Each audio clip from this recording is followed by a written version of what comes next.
Halo teman-teman, kita akan masuk ke bab 6 dari buku The Psychology of Money karya Morgan Housel yang berjudul Anda Menang Undian. Brad Pitt ketika menerima Screen Actors Guild Award berkata, "Saya sudah melakukan ini selama 30 tahun. Saya pikir rumus sederhananya ada proyek yang berjalan dan ada yang tidak. Tidak usah pusing dengan keduanya. Lanjutkan saja dengan proyek berikut." Heinz Berggruen kabur dari Jerman Nazi pada 1936. Dia menetap di Amerika lalu kuliah sastra di UC Berkeley. Umumnya dia tak tampak menjanjikan ketika muda. Namun pada 1990-an, Berggruen boleh dikata salah satu penjual karya seni paling berhasil sepanjang masa. Pada tahun 2000-an, Berggruen menjual sebagian koleksi lukisan Picasso, Braque, Klee, dan Matisse miliknya ke pemerintah Jerman dengan harga di atas 100 juta euro. Itu sangat murah sehingga Jerman efektif menganggapnya sumbangan. Nilai kolektif itu di pasar swasta di atas 1 miliar dolar. Betapa hebatnya satu orang bisa mengoleksi banyak sekali mahakarya. Seni sangat subjektif. Bagaimana caranya seseorang memperkirakan ketika muda apa yang akan menjadi karya paling dicari dalam seabad? Dapat dikatakan keahlian, dapat dikatakan keberuntungan. Perusahaan investasi Horizon Research punya penjelasan ketiga, dan itu sangat relevan bagi investor. Para investor besar membeli banyak karya seni, tulis perusahaan itu. Sebagian koleksi ternyata menjadi investasi yang bagus dan dipertahankan cukup lama agar hasil portofolio mendekati hasil unsur terbaik dari portofolio. Itulah yang terjadi. Para pedagang besar karya seni beroperasi sebagaimana reksadana indeks. Mereka membeli semua yang mereka bisa beli dan mereka membeli untuk portofolio, bukan hanya yang kebetulan mereka sukai. Kemudian mereka menunggu beberapa di antaranya jadi menguntungkan. Itulah yang terjadi. Barangkali 99% karya yang didapat Berggruen sepanjang hidupnya ternyata bernilai rendah. Namun itu tak penting kalau 1% sisanya karya Picasso. Berggruen bisa lebih sering keliru tapi tetap saja menang besar. Banyak hal dalam bisnis dan investasi bekerja seperti begitu. Ekor panjang, ujung paling jauh distribusi hasil, berpengaruh sangat besar di keuangan, di mana sejumlah kecil kejadian bisa menjelaskan sebagian besar hasil. Itu bisa sukar dihadapi bahkan ketika Anda mengerti matematikanya. Bahwa seorang investor bisa lebih sering salah tapi masih untung, itu tak intuitif. Artinya, kita meremehkan betapa normalnya kegagalan banyak hal. Itu menyebabkan kita bereaksi berlebihan terhadap kegagalan. Steamboat Willie membuat Walt Disney dikenal sebagai animator. Keberhasilan bisnis itu lain cerita. Studio pertama Disney bangkrut. Film-filmnya berbiaya produksi sangat mahal dan pendanaannya melibatkan syarat-syarat berat. Pada pertengahan 1930-an, Disney telah memproduksi 400 lebih film kartun. Sebagian besarnya pendek, sebagian besarnya disukai penonton, dan sebagian besarnya menyebabkan kerugian. Snow White and the Seven Dwarfs mengubah segalanya. Pendapatan 8 juta dolar dari film itu dalam 6 bulan pertama 1938 jauh lebih besar daripada apapun yang pernah didapat perusahaan Disney sebelumnya. Disney Studios bertransformasi. Semua utang perusahaan dilunasi. Pegawai penting diberi bonus agar tak pergi. Perusahaan membeli studio baru di Burbank yang masih ada sampai sekarang. Piala Oscar mengubah Walt dari orang terkenal ke selebritas penuh. Pada 1938, dia sudah memproduksi film sepanjang ratusan jam. Namun dalam bisnis, 83 menit Snow White sajalah yang penting. Apapun yang besar, menguntungkan, terkenal, atau berpengaruh adalah hasil kejadian di ekor. Suatu peristiwa pencilan dengan peluang 1:1000 atau 1.000.000. Sebagian besar perhatian kita terarah ke hal-hal besar, menguntungkan, terkenal, atau berpengaruh. Ketika sebagian besar perhatian kita tertuju ke hasil di ujung ekor, mudah saja meremehkan betapa langka dan kuatnya hasil itu. Jelas ada beberapa industri yang didorong ekor, misalnya permodalan ventura. Jika membuat 50 investasi, satu pemodal ventura mungkin mengharapkan separuhnya gagal, 10 lumayan sukses, dan 1 atau 2 meledak menjadi 100% hasil. Perusahaan investasi Correlation Ventures pernah menghitungnya.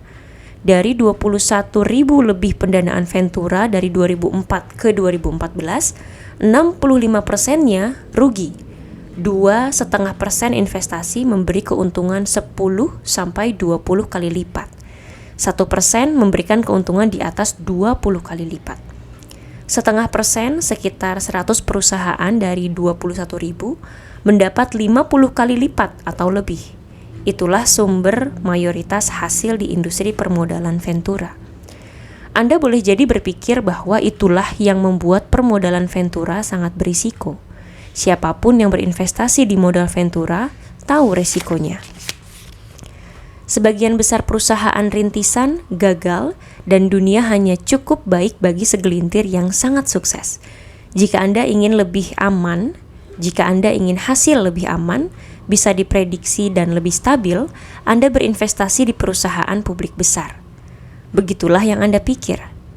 Ingat, ekor mendorong segalanya. Distribusi keberhasilan di antara saham publik besar seiring waktu tak beda jauh dengan modal ventura.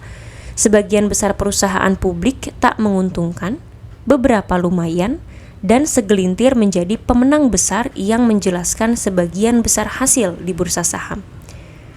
JP Morgan Asset Management pernah mempublikasikan distribusi hasil untuk Russell 3000 Index, sebuah kumpulan perusahaan publik yang besar dan luas, sejak 1980. 40% dari seluruh komponen saham Russell 300 kehilangan setidaknya 70% nilai dan tak pernah pulih dalam periode itu. Efektif, hampir semua hasil keseluruhan indeks itu berasal dari 7% perusahaan di dalamnya, yang performanya lebih unggul melewati setidaknya 2 kali simpangan baku. Itulah jenis hal yang Anda bisa harapkan dari modal ventura. Namun terjadinya di indeks terdiversifikasi yang membosankan. Balada sebagian besar perusahaan publik itu tidak memandang industri.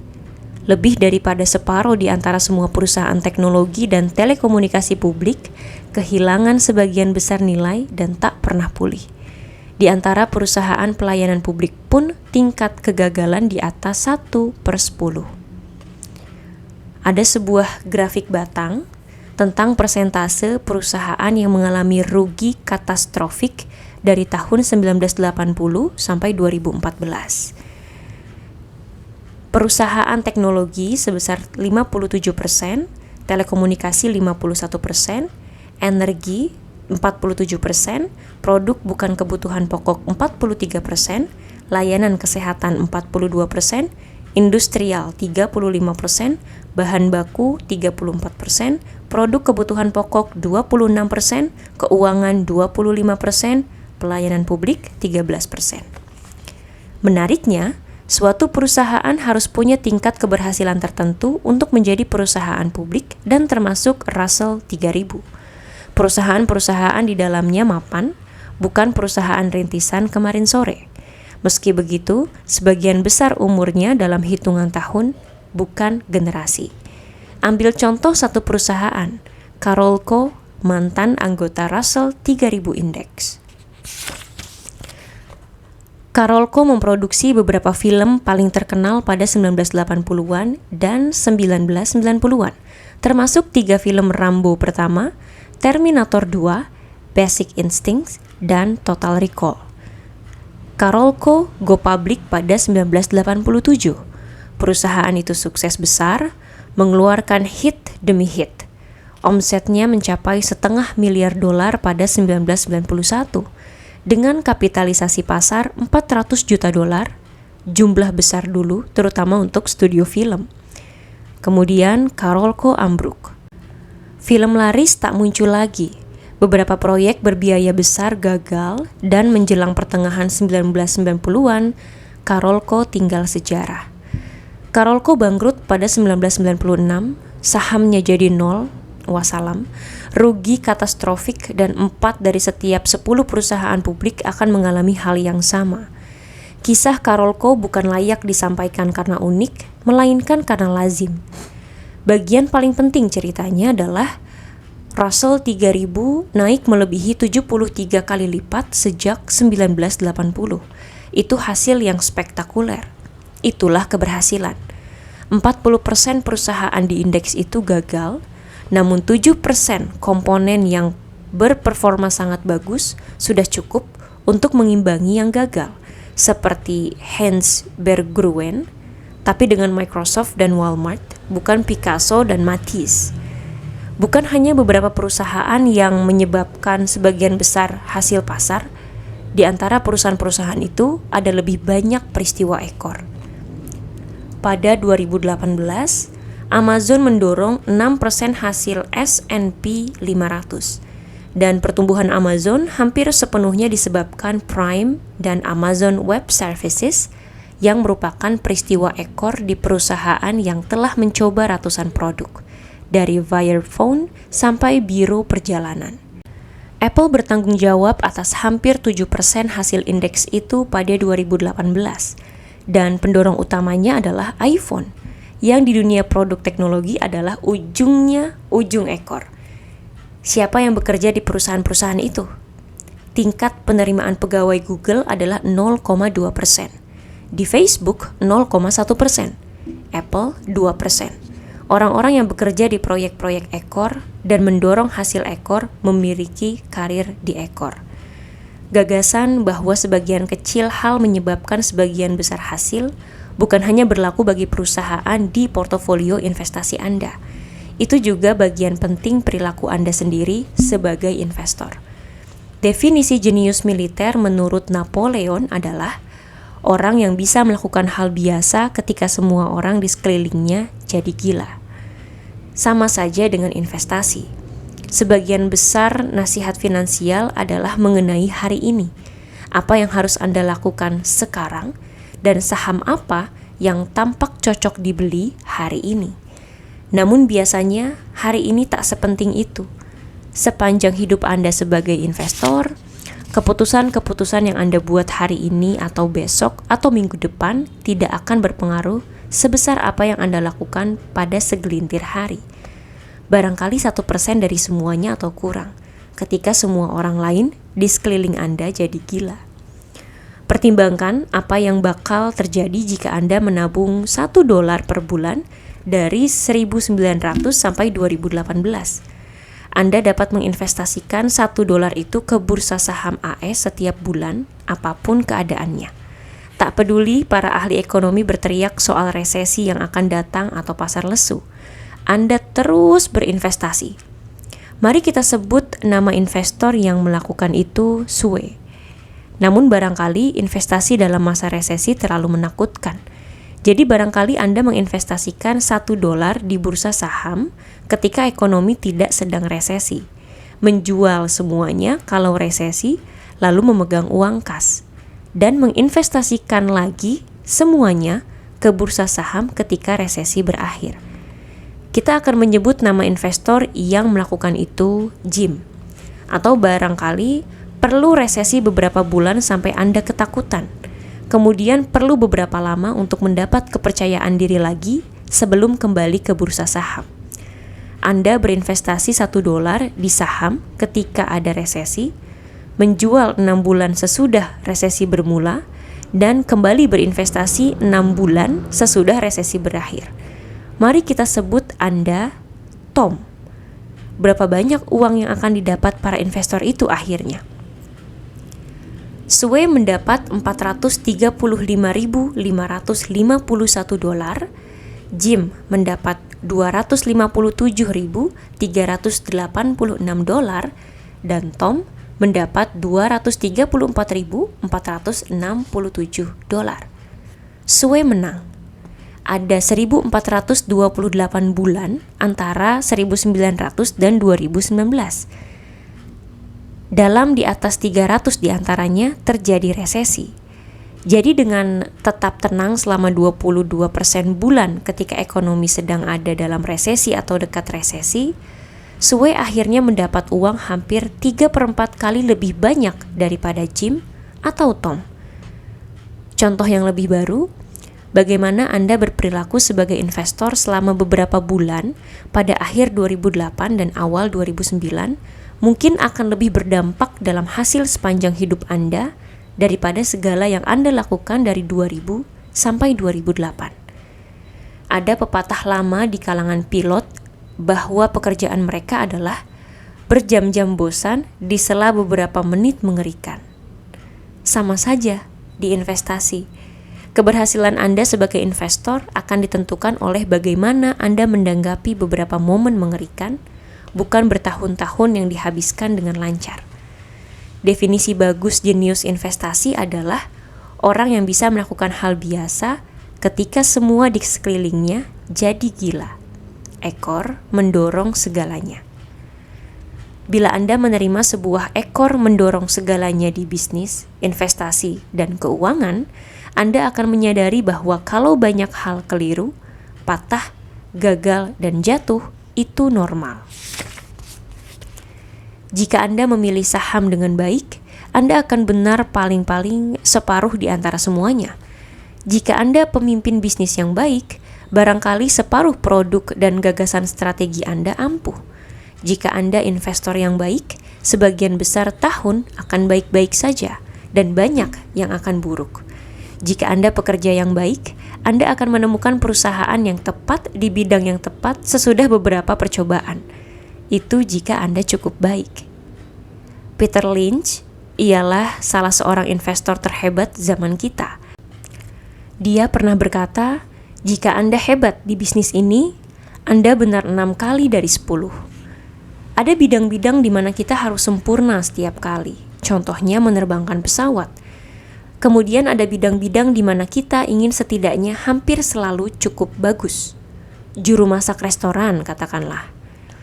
Investasi, bisnis, dan keuangan tidak seperti bidang-bidang itu. Sesuatu yang saya pelajari dari investor dan wira swasta adalah bahwa tak ada yang membuat keputusan bagus terus-menerus. Orang-orang paling mengesankan punya banyak gagasan buruk yang sering dilaksanakan. Ambil contoh Amazon. Berpikir bahwa suatu peluncuran produk yang gagal di perusahaan besar kiranya normal dan baik-baik saja itu tak intuitif.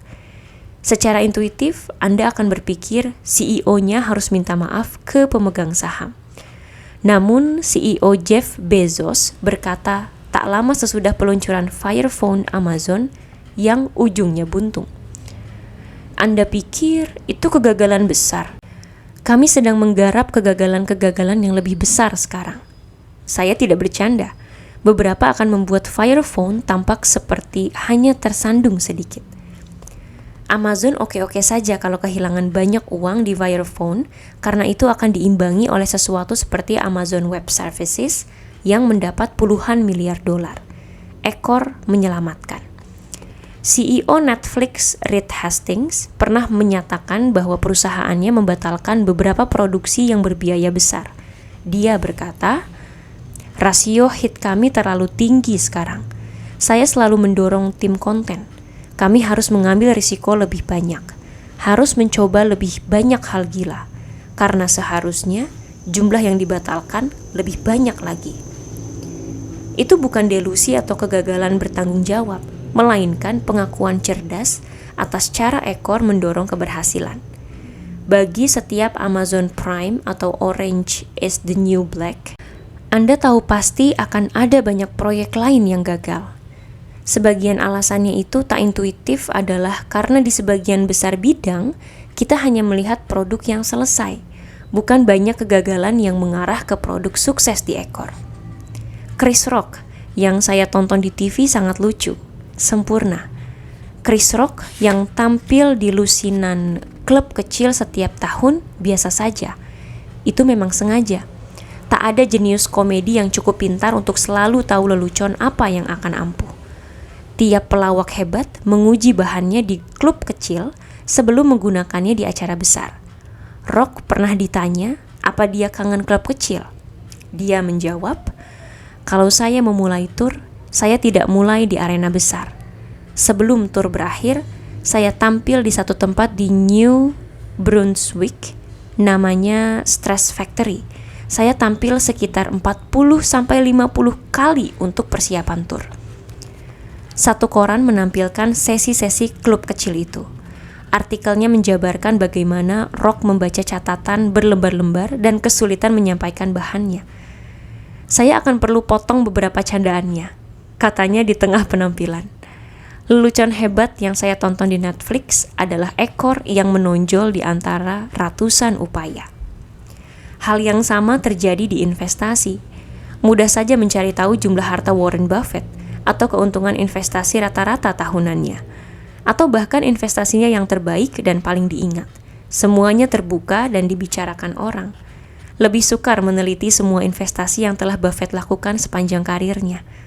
Tak ada yang membahas pilihan buruk, bisnis payah, akuisisi jelek. Namun semua itu bagian besar hasil kisah Buffett.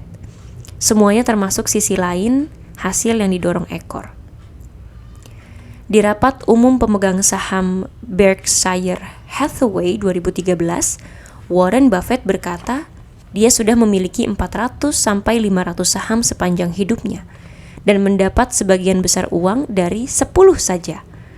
Charlie Munger melanjutkan, jika kita hilangkan beberapa investasi top Berkshire, rekam jejak jangka panjangnya jadi biasa-biasa saja. Bila kita sangat memperhatikan keberhasilan seorang teladan, kita mengabaikan fakta bahwa hasil mereka didapat dari sebagian kecil tindakan mereka. Itu membuat kegagalan, kerugian, dan kemunduran kita sendiri terasa seperti kita berbuat kekeliruan. Namun, mungkin saja kita salah atau agak benar, sama sering dengan para jagoan. Boleh jadi mereka lebih benar ketika sedang benar, tapi mereka bisa saja salah sesering Anda. Bukan soal benar atau salah yang penting. George Soros berkata seperti itu. Melainkan berapa banyak uang yang Anda dapat kalau Anda benar, dan berapa banyak uang yang hilang kalau Anda salah. Anda bisa salah dalam setengah dari seluruh kesempatan dan masih mendapat untung. Ada 100 miliar planet di galaksi kita, dan hanya satu yang sejauh ini kita ketahui memiliki kehidupan cerdas. Fakta bahwa Anda membaca buku ini adalah hasil ekor terpanjang yang Anda bisa bayangkan. Itu sesuatu yang membahagiakan. Berikutnya, mari kita lihat bagaimana uang bisa membuat Anda lebih bahagia lagi. Bab 6 udah selesai nih teman-teman. Yuk lanjut dengarkan bab 7 tentang kemerdekaan.